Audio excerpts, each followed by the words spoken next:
예, 오늘 말씀은 마침내와 잠시 후라는 말씀의 제목을 가지고 신명기 말씀 8장 16절과 요한복음 16장 16절 두 군데를 같이 한번 합독해서 읽도록 하겠습니다.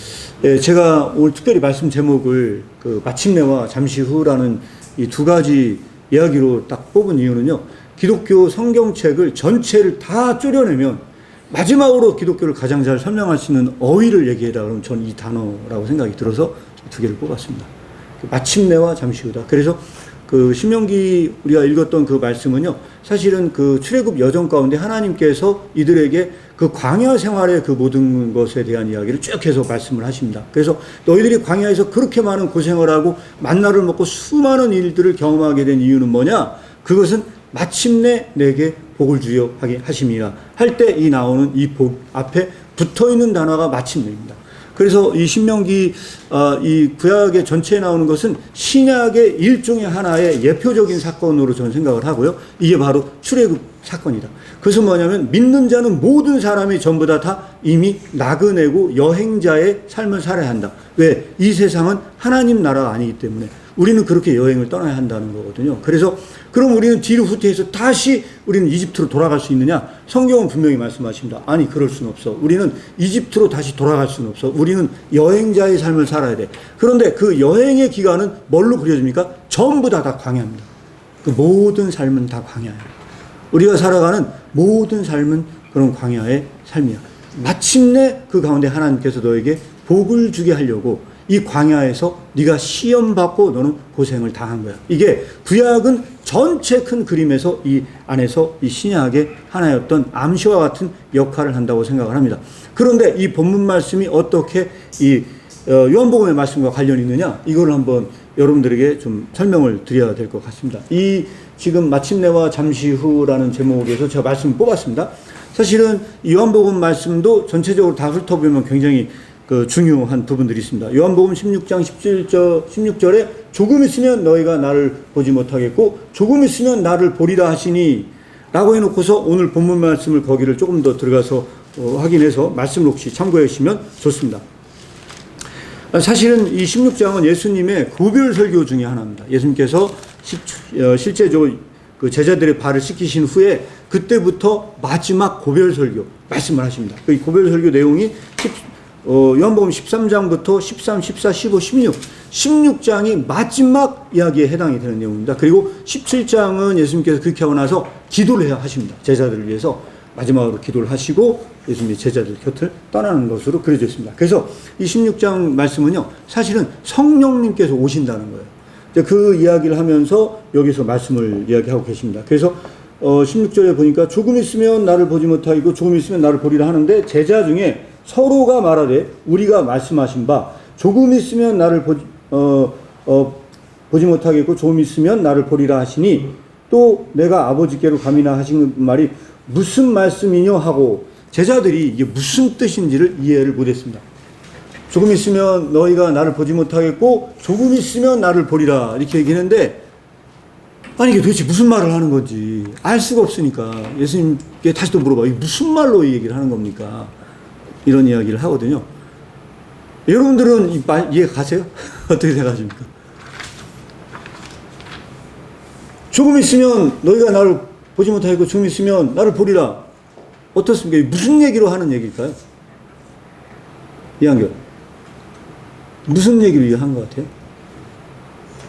예수님? 네?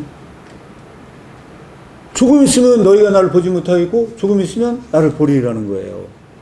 그럼 언제 본다는 이야기일까요? 저게.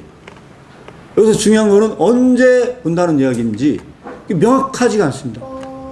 네. 제자들이 죽었을 때 천국으로 와서 다시 보는 거 아닐까요? 제자들이 죽고 나서 다시 본다. 그럼 우리 본문 말씀을 한계리 말이 맞는지 우리 본문 말씀을 다음으로 한번 보도록 하겠어요. 그랬더니 예수님께서 이런 말씀을 했어요. 18절에 또 말하되 조금 있으면이라는 한 말이 이게 잠시 후라는 얘기예요. 잠시 후. 조금 있으면이라고 한 말이 무슨 말씀이뇨? 무엇을 말씀하시는지 알지 못하겠노라 하거늘 이걸 예수님께서 이 묻자고 함을 아시고 말씀하셨어요. 내 말이 조금 있으면 나를 보지 못하겠고 또 조금 있으면 나를 보리라 하심으로 너희가 문의하느냐 하면서 이 말씀을 설명해 주고 있거든요. 그래서 이 말씀이 굉장히 중요한 얘기라는 거예요. 이 말이 잠시 후란 말이 대충한 얘기가 아니라 굉장히 중요한 얘기로 설명을 하고 있어요. 그랬더니 내가 진실로 진실로 너희에게 이르노니 너희는 곡하고 애통하겠으나 왜 곡하고 애통해요? 예수님께서 십자가에 죽으시니까 곡하고 애통하겠으나 세상은 기뻐할 것이다. 너희들은 울 것이다. 애통하고. 그러나 세상은 기뻐할 것이다. 이거에 대해서. 그렇게 얘기하고 있어요. 그리고 나서 뭐라고 얘기하냐? 너희는 근심이겠으나 너희 근심이 도리어 기쁨이 될 것이다. 자, 너희가 이게 근심할 것이냐? 그렇지만 너에게 기쁨이 될 것이다. 여자가 해산하게 되면 그때 이루었으므로 근심하나 아이를 낳으면 세상에 사람 난 기쁨을 인하여 그 고통을 다시 기억하지 아니하느니라. 지금은 너희가 근심하나 내가 다시 너희를 보리니 또 얘기를 했어요. 내가 다시 너희 보리니 너희 마음에 기쁠 것이요 너희 기쁨을 빼앗을 자가 없느니라 하시고 이 말씀이 나와요. 그날에는 너희가 아무도 내게 묻지 아니하리라. 내가 진실로 진실로 너희에게 이르노니 너희가 무엇을 하든지 아버지께 구하는 것을 내 이름으로 줄 것이다. 그럼 저 그날은 어떤 날일까요? 네. 그날에 너희가 다시는 안 물을 거다 이걸. 왜? 지금 너희가 몰라서 묻는 거야. 무지해.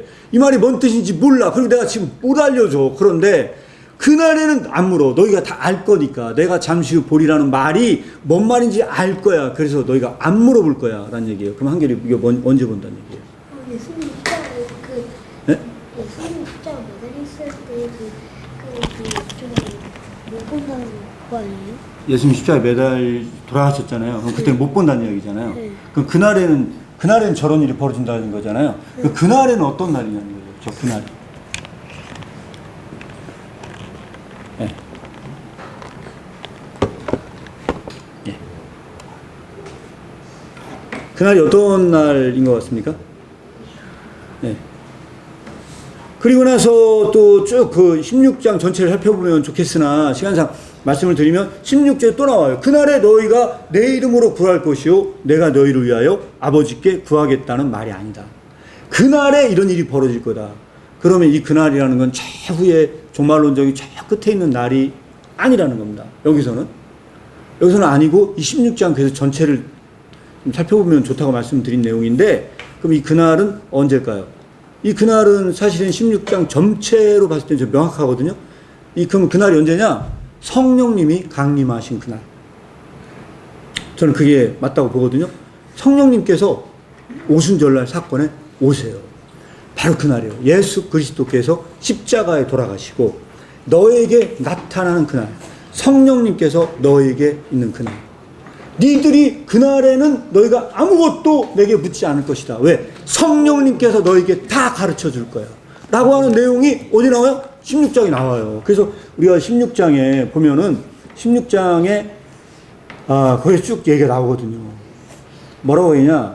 16장 7절에 나와요. 그러하나 내가 너에게 실상을 말한다. 내가 진짜를 너에게 말한다. 16장 7절인데 내가 떠나가는 것이 너에게 유익하다. 내가 떠나가지 않으면 보혜사 이 성령님이 너에게 오시지 않을 것이다. 근데 가면 너희에게 내가 그 성령님 너에게 보낼 거고 그 성령님이 올 거다. 근데 그 성령님이 오면은 너희에게 모든 걸 다 가르칠 거야. 다 알려줄 거야, 성령님이. 왜 이런 일이 벌어지나 그걸 다 알려줄 거야. 지금은 니들이 몰라. 그걸 알려줄 거야. 이게 이제 굉장히 중요한 부분 중에 하나입니다. 그래서 제가 오늘 읽진 않았지만 여기에 별표 쳐야 될 구절이 하나가 더 있어요. 그 별표 쳐야 될 구절이 바로 12절입니다. 16장 12절. 16장 12절에 이 16장 12절은 굉장히 함의하는 바가 많다고 저는 보거든요. 예수님께서 마지막 십자가에서 돌아가시기 전에 마지막 제자들이 남긴 말이 뭐냐면 16장 12절이에요. 내가 아직 너희에게 이를 것이 많으나 지금은 너희가 감당치 못한다. 내가 너희에게 말할 것이 아직도 많아. 예수님께서 3년 사역을 하시고 제자들에게 말할 게 너무 많아. 그런데 지금 다 얘기 못한다. 너희들에게. 왜? 지금 얘기하면 너희들이 감당이 안 된다. 이걸 지금 다 얘기하면 너희들 머리로는 감당이 안 되기 때문에 내가 다 말 못한다. 예수님이 하신 얘기예요. 무슨 얘기일까요, 이게? 감당이 안 된다. 그러나 진리의 성령이 오시면 그가 너희를 모든 진리 가운데 인도할 것이다. 그 성령님이 인도할 거야. 그리고 그가 자의로 말하지 않고 오직 듣는 것을 말하며 장래일을 너희에게 알려줄 것이다. 그가 내 영광을 나타낼 것이다. 이게 바로 성령님이에요. 그래서 오늘 여기서 말하는 그날에라고 하는 거는 뭐 한결이가 말한 것처럼 우리가 뭐 죽거나 이런 제자들이 이런 개념이 아니고 성령님께서 임재하시는 그날에 그런 모든 일들은 벌어질 것이다 라고 이야기를 하고 있습니다. 그리고 갑자기 해산하는 여인에 대한 이야기를 합니다. 다 저는 이유가 있다고 생각을 하거든요. 이런 이야기들이. 그러면 여러분들에게 말씀드리고 싶은 건 이런 겁니다. 제자들은 그럼 사복음서에서 진짜 예수님을 알게 된 건 언제 알게 된 것일까요? 예수님이 살아생전에 예수님의 진짜 본질, 기독교의 본질을 제자들은 알고 있었을까? 사복음서 안에서. 그것은 안 것일까? 예수님을 진짜로 만나고 경험한 것일까? 어떻게 생각하십니까? 예수님이 살아생전에 예수님은 제자들을 알았다고 생각하십니까? 몰랐다고 생각하십니까? 이 말씀으로 예를 들자면 제가 봤을 때는요, 제자들을 아직도 모르는 상태, 예수님이 누군지를 몰랐다는 거예요. 안 게 아니고 몰랐다. 그 중에 한 사건을 저는 다른 말로 말씀을 드리면 이 부자 청년을 제가 다른 관점에서 여러분들에게 말씀을 드리려고 합니다. 부자 청년도 어떤 과도한 요구를 했을 때 예수님의 제자가 되지 못하고 떠났거든요. 근데 그걸 제가 이렇게 표현을 했어요. 예수님이 아이고 너는 내 제자가 되지 못했다 이렇게 말씀하신 게 아니고 사랑이신 예수님은 그 부자 청년에게 이렇게 말씀하시지 않았을까? 복되도다. 이제 너에게는 삶의 진지함이 시작되는구나. 너는 이제 너무 멀리 나갔기 때문에 이제 내 삶은 진정으로 시험을 받는 것이 될 것이다. 그러니까 이 부자 청년은 사실 떠났지만 예수님은 그 부자 청년이야말로 진짜 복음을 만날 수 있는 그 시작점에 들어선 것이다. 그게 왜? 이 복음의 요구는 그만큼 과도했기 때문에 그 요구에서 멀리 나갔어요. 그래서 뭐냐면 시험받는 자가 될 거야. 지금부터는 이 복음의 시험받는 자가 될 거야. 이게 바로 이 복음서에서 말하는 것이지 않는가 말씀을 드립니다. 그래서 저는 이 말씀을 전개하기 전에 여러분들이 먼저 나누고 싶은 건 뭐냐면 이런 겁니다. 기본적인 우리의 삶, 인간의 크리스천의 삶이라는 건 뭐냐라고 얘기하면 크리스천의 삶 전체는 이 지상의 삶은 다 시험받는 거다. 예수님이 시험받았듯 예수님의 제자가 된다는 것은 예수님처럼 똑같이 시험당하는 삶을 사는 것이다. 라고 하는 것이 기독교인의 삶의 의미라고 생각을 합니다. 예수님께서 그 모범을 보여주셨는데 예수님의 그 보여주신 모범이 지금 오늘 읽었던 본문 말씀입니다. 요한복음 16장 16절은 내가 잠시 후에 떠나간다. 잠시 후에 떠나간다. 라고 하는 예수님의 말씀은요. 나의 모든 시험은 이제 끝났다. 내 지상에서 이 시험받는 이 모든 삶은 잠시 후면 끝난다. 그러나 이 끝나고 잠시 후면 내가 너에게 다시 나타난다. 이 잠시 후면 그 모든 시험의 여정은 내가 끝난다. 이제 다 끝났다. 내가 십자가에 달림으로써 나의 모든 시험의 삶은 다 끝난다. 그러나 이제 너에게 다시 나타난다. 그러나 그때 너희가 크리스천이 된다는 건 그 시험을 똑같이 다시 시작하는 것이다. 이게 바로 복음의 이야기라고 저는 생각을 합니다. 부자 청년도 그런 의미에서는 그 시작점에 들어서서 내적인 갈등을 했던 것이다. 저는 이렇게 말씀을 드리고 싶고요. 그 중에 한 인물로 저는 마틴 루터를 여러분들에게 소개를 시켜드리고 싶습니다. 마틴 루터는 종교개혁가로 여러분들도 잘 아시는 분이신데요. 이분은 1521년 4월에 보름스 제국회의에 잡혀갔대요. 워낙 개혁적인 주장을 했고 지금 가톨릭이 전부 다 타락했으니 바꿔야 된다. 이렇게 죄용상을 받고 면벌부를 팔고 이것은 종교가 타락한 거다. 이 다 뜯어 고쳐야 된다. 라고 얘기를 했을 때 그때 이 보름스 제국회의에서 거기 있는 분이 이렇게 루터한테 얘기를 했대요. 너는 내 책에 가르친 내용을 철회하겠는가? 라고 이렇게 얘기를 했대요. 근데 철회하겠는가 얘기를 했을 때 그때 루터가 이렇게 얘기했습니다. 나는 달리 할 수가 없습니다. 하나님이시여 저를 도와주소서. 제가 한 말을 저는 이거를 이 앞에서 저는 철회할 수가 없습니다. 하나님이여 저를 좀 도와주소서 라고 이야기를 했답니다. 이 사건 이후로 어떤 일이 벌어졌냐? 이제 누구라도 루터를 만나면 죽여도 좋아. 루터는 실제로 수많은 법을 다 어긴 거야. 루터를 만나는 사람마다 그를 죽여도 좋아 하는 판결이 나왔대요. 근데 그때 바로 그 직전에 루터는 뭐라고 하겠냐? 내가 달리 할 수 없습니다. 하나님이시여 저를 도와주소서 라고 얘기를 했대요. 저는 이것이 바로 크리스천이 간 어떤 그 관문 속에 저는 있다고 생각을 합니다. 여기에서 아까 그 부자 청년과 루터를 비교한다면 그 부자 청년은 그런 결단 가운데 들어가지 못했고 루터는 자기의 양심 앞에 여기에 섰습니다. 저는 달리할 수가 없습니다. 주님 저를 좀 도와주시옵소서. 루터는 이미 예수 그리스도를 닮아가는 그 삶의 여정 속에 그는 자신을 헌신했고 전 그 길을 간 사람의 고백이라고 생각합니다. 여러분들이 저런 루터와 똑같은 입장에 섰다면 여러분들은 과연 저런 고백을 할 수 있겠습니까? 저는 이 말씀을 여러분들에게 드립니다. 그래서 그것을 말씀을 드리면요. 집회서 2장 5절 말씀에 이런 말이 나와 있대요. 금은 불 속에서 시험되고 사람은 환난의 풀못 속에서 시험을 받나니 라는 말씀이 집회서에 나와 있답니다. 외경이죠. 외경에 이런 말씀이 나와 있고요. 베드로전서 1장 7절 말씀에서도 어떤 말씀이 나와 있냐? 너희 믿음의 시련은 불로 연단하여도 없어질 금보다 더 귀한 것이다. 이게 더 귀한 것이다. 이게 바로 뭐냐? 우리가 믿음의 시험을 당할 때 크리스천의 믿음의 모든 삶의 여정은 그 전체 자체가 어떻게 보면 전부 다 이것은 시험의 여정이다. 여러분들과 저는 이 말씀 앞에서 시험을 치르는 중에 있습니다. 그 시험을 치르는 중에 있고 그때 이 말씀은 이런 얘기를 하는 겁니다. 너희 믿음의 그 시련은 불로 연단하여도 없어질 금보다 더 귀하다. 그래서 이 금이 그런 100%의 순도가 이 불로 연단할 때 나타나는 것처럼 믿음의 시험이라고 하는 것은 이렇게 우리가 연단하면서 더 깨끗한 영혼으로 태어나기 위한 과정적 요소다. 이렇게 여러분들에게 말씀드리고 싶습니다. 마지막으로 여러분들에게 소개시켜 드릴 인물은 베토벤입니다. 베토벤. 네, 베토벤이라는 인물을 여러분들에게 소개를 시켜주고 싶은데요. 저도 이 베토벤의 위인전기를 다 읽지 않았습니다. 나리나 한결은 베토벤 위인전기 좀 읽었나요? 네. 청각 상실해.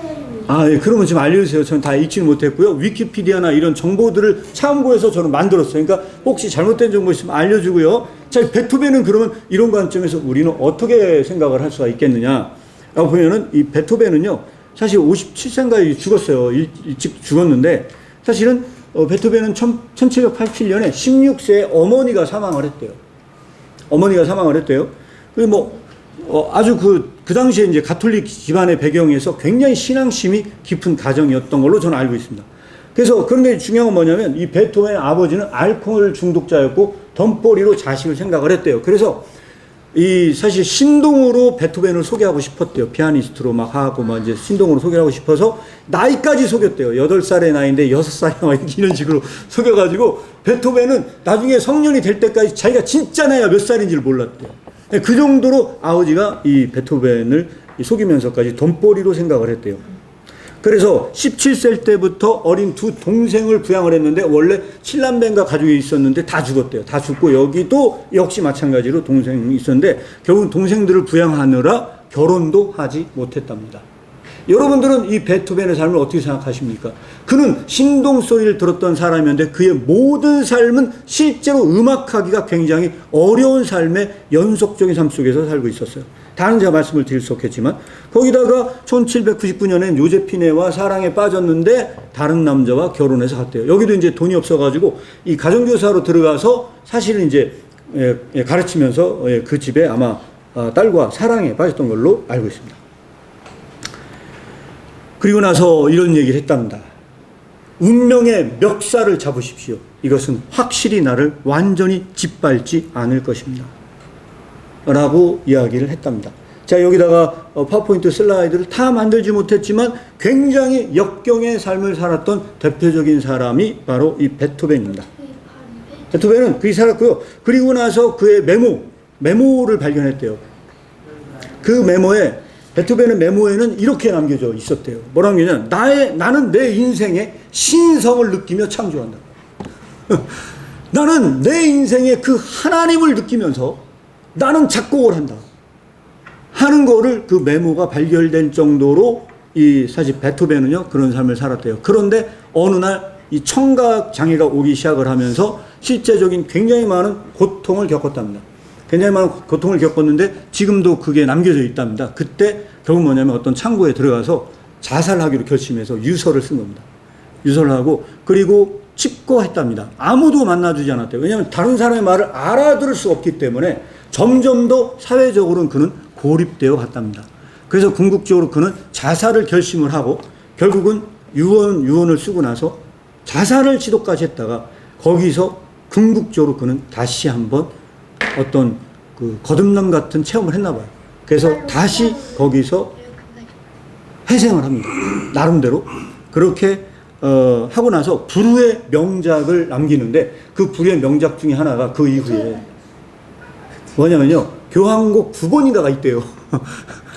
그래서 저도 한번 오늘 새벽에 일어나서 한번 들어봤어요. 교향곡 9번이 뭔가. 궁금해서 들어갔거든요. 그래서 여러분들이 유튜브에 들어가 보면 교향곡 9번이요. 정명석인가요? 그 지휘하면서 했던 한 25분짜리 영상이 있습니다. 나중에 한번 감상해 보시기 바랍니다. 사람들이 거기다 댓글을 쫙 달아놨습니다. 그리고 거기 나와 있는 그 가사들도 굉장히 중요한 부분들이 많이 있습니다. 근데 그보다 깜짝 놀랐습니다. 오늘 제가 여러분들에게 불렀던 찬양 있지 않습니까? 기뻐하며 경배하세. 그 찬양이 베토벤의 교향곡 9번 안에 들어있는 찬양이라는 걸 거기에 들어있더라고요. 그래서 제가 이거를 오늘 찬양으로 얘기해야겠다. 제가 그걸 거기다가 넣어놨습니다. 그런데 그런 수많은 여정 가운데 결국은 귀까지 멀어가면 사실 음악하는 사람은 귀가 안 들린다는 건 심각하잖아요. 근데 그때 그 이후에 작곡한 것이 바로 그 교향곡 9번이었대요. 그런데 뭘로만 합니까? 그 진동으로만 이 음이 나오면 이럴 거야 라고 하는 거를 상상적으로 구성을 해서 교향곡 9번을 썼대요. 그런데 그 음악에서 얘기하려고 하는 주제가 뭐냐? 기쁨입니다. 기쁨. 그게 환이고 기쁨입니다. 기쁨. 그러면 이게 도대체 말이 되느냐? 그의 모든 전생에는 사실 어떻게 보면 오늘 주제로 얘기하자면요. 완전히 고난을 통해서 완전히 전부 다 불에 탄 겁니다. 그의 인생 전체가 완전히 불에 불살라서 다 탄 것 같은 인생을 살았던 그 베토벤이 맨 마지막에 남긴 작품이 환희와 기쁨의 송가입니다. 그것을 그의 인생에서 남겼습니다. 그럼 어째서 그러한 삶을 살 수 있었는가? 이게 바로 우리는 오늘 본문 말씀에서 말씀드린 바로 이 주제입니다. 예수님께서 오늘 하신 말씀입니다. 예수님은 믿는 자에게 그 환난 속에서 구원해 주기 위해서 돌아가신 분이 아니십니다. 오늘 이 본 말씀을 얘기하자면 예수님은 믿는 자를 고난으로부터 구출하기 위해서 오신 분이 아니세요. 잘못된 착각입니다. 거꾸로 되는 겁니다. 예수님을 더욱 사랑하면 할수록 그분의 형상이 나를 압도하면 압도할수록 고난이 함께해요. 고난이 사라지는 게 아니고 예수 그리스도의 그 십자가의 사랑을 경험하면 할수록 점점 더 사랑하는 사람이 불행해져요. 여러분들은 이걸 사랑하는 사람의 여러분들이 예수님 입장이었다면 예수님의 마음은 얼마나 아팠을까 한번 생각해 보시기 바랍니다. 좀 더 쉽게 말씀을 드리자면 이런 겁니다. 내가 내 자녀를 사랑하면 할수록 그 자녀가 더욱더 불행에 빠져야 해요. 여러분 그런 사랑을 해본다면 그 사랑이 얼마나 아프겠습니까? 그런데 그 자녀는 내가 사랑하면 할수록 그 자녀가 점점 더 불행에 빠진다는 걸 자녀가 다치게 하고 싶지 않아. 그거를 너무 쉽게 알게 하고 싶진 않아. 그래서 예수님이 이렇게 말씀하셨어요. 내가 이 모든 걸 너무 많은 걸 알려주면 너희가 감당할 수 없을 거야. 감당할 수가 없을 거야. 내가 너희를 사랑하면 할수록 너희들은 점점 더 고난에 빠지게 돼. 시험을 당하게 돼. 내가 이걸 한 번에 전부 다 알려주면 너희가 감당을 할 수가 없을 거야. 그러나 언젠가는 알게 돼. 이 길을 가는 게 뭔지를 알게 될 거야. 그때 성령님께서 오셔서 너희에게 친히 다 알려줄 거야. 이 길을 가는 것이 무엇인지. 그때는 너희가 지금은 잠시 내가 너희를 떠나가지만 잠시 후 오겠다는 이 말에 대해서 질문할 필요가 없을 거야. 왜? 너희가 다 알게 될 거야. 이 말이 뭔지를 다 알게 될 거야. 너희들도 나처럼 똑같은 그런 시험의 과정을 거치면서 크리스천이 되게 될 거야. 근데 그때 성령님, 보혜사 성령님, 그 위로자 성령님이 오실 거야. 그리고 너희를 위로할 거야. 그 길을 갈 수 있게. 이게 오늘 본문 말씀의 메시지입니다. 그래서 오늘 이 베토벤의 삶을 통해서 여러분들에게 말씀드리고 싶은 건 뭐냐? 우리가 아무리 이 삶이 비극적이라고 생각한다 할지라도 제가 봤을 때 여기 앉아 계신 분들 중에 베토벤만큼 그렇게 비극적인 인물이 몇이나 될까? 그럼에도 불구하고 그는 그 모든 인생을 사실은요, 자기 모든 인생을 다 갈아 넣은 겁니다. 어디에? 음악에 그는 인생을 바친 겁니다. 저는 이거를 누구와 비교를 하느냐? 저는 루터와 비교하고 싶어요. 여기다 넣어놨습니다. 루터는 뭐라고 고백했습니까? 네가 가르친 그 가르침을 너는 철회하겠는가? 라고 얘기했을 때 루터는 이야기를 했습니다. 저는 다른 것을 할 수가 없습니다. 하나님이시여 저를 도와주소서 라는 고백을 했습니다. 똑같은 말로 얘기하잖아요. 이겁니다. 베토벤은 그는 청력을 상실했습니다. 청력을 상실한 사람이 음악을 할 수가 있는가? 라는 이 물음에서 그는 음악을 할 수 없다면 저는 차라리 죽는 게 낫습니다. 그의 삶에서 그는 음악을 할 수 없다는 그 마지막 처절함 속에서 그는 죽기를 선택했을 때 그는 다시 얘기를 하면서 아마도 루터와 같은 고백을 하지 않았을까 저는 상상해 봅니다. 주님, 저는 달리 다른 일을 할 수가 없습니다. 제가 음악이 아니면 제가 다른 일을 할 수가 없습니다. 제가 청력장애가 있다 할지라도 내 살아서 끝까지 나의 인생을 이 음악에 헌신하겠습니다. 제가 다른 일을 할 수가 없습니다. 주님. 그렇게 했을 때 그는 청력장애가 있었음에도 불구하고 그의 내면성을 음악으로 표현을 했다. 오늘날도 그 음악은 지금도 이 베토벤의 음악은 살아 역사합니다. 그리고 여러분들이 유튜브에 들어가서 그 교향곡 9번을 댓글 단 사람들의 글을 보십시오. 그 사람들은 크리스천도 아닙니다. 크리스천들도 아니고 제가 봤을 때는 그 수많은 사람들이 댓글을 달았는데 하나 인상 깊은 댓글 하나 발견을 했습니다. 거기에 사람들이 뭐 그 쭉 댓글을 단 게 나오거든요. 뭐라고 나오냐면 이렇게 그분이 써놨습니다. 베토벤의 음악을 듣고 있느라면 천국의 환송을 느끼는 것 같대요. 그 사람 말로 이렇게 써놨습니다. 그런 느끼면서 이건 진짜 불후의 명작이다라고 하면서 이 베토벤을 보면 이 작품만 보면은 자기들은 막 굉장히 큰 감동을 받는다는 이야기를 써놨습니다. 이게 바로 베토벤이 과연 정말로 표현하고자 했던 하늘의 기쁨은 아니었는지. 여러분들은 신앙생활을 하면서 얼마나 그런 하나님께서 주시는 기쁨 속에 있습니까? 신앙의 삶이라고 하는 게 항상 어려움만 저는 존재하는 것은 아니라고 생각을 합니다. 그래서 그 요한이 항상 한 말이 있습니다. 오늘 16장 여러분들이 이 전체를 한번 시간이 있을 때 집에서 한번 꼼꼼히 한번 묵상하면서 읽어보시기 바랍니다. 이 예수님께서 말씀하신 이 요한복음 16장은요, 이 믿는 자의 삶 안에서 이 당해야 될 수많은 고난도 말하지만요, 이 고난 속에서 어떤 기쁨이 우리 가운데 임하게 될지. 그래서 이 요한이 나중에 이야기합니다. 요한일서의 말씀을 쓸 때도요, 너희 안에 기쁨이 충만하게 하기 위해서 내가 이 복음을 썼다. 이 요한도 역시 여기서 말하고 있는 것은 기쁨입니다. 기쁨. 이 기쁨의 이 환희의 교향곡을 썼던 이 베토벤. 이 베토벤의 삶은 수많은 그런 역경 속에도 있었지만 그럼에도 불구하고 그의 작품 속에 그런 환희를 말할 수 있었던 것처럼 여기에서 이 말씀을 듣는 가시교회 성도님들, 그 삶을 어떤 삶을 살아간지 모르겠지만 베토벤과 똑같은 고백을 할 수 있는 삶이 되기를 축복합니다. 말씀을 마무리하겠습니다.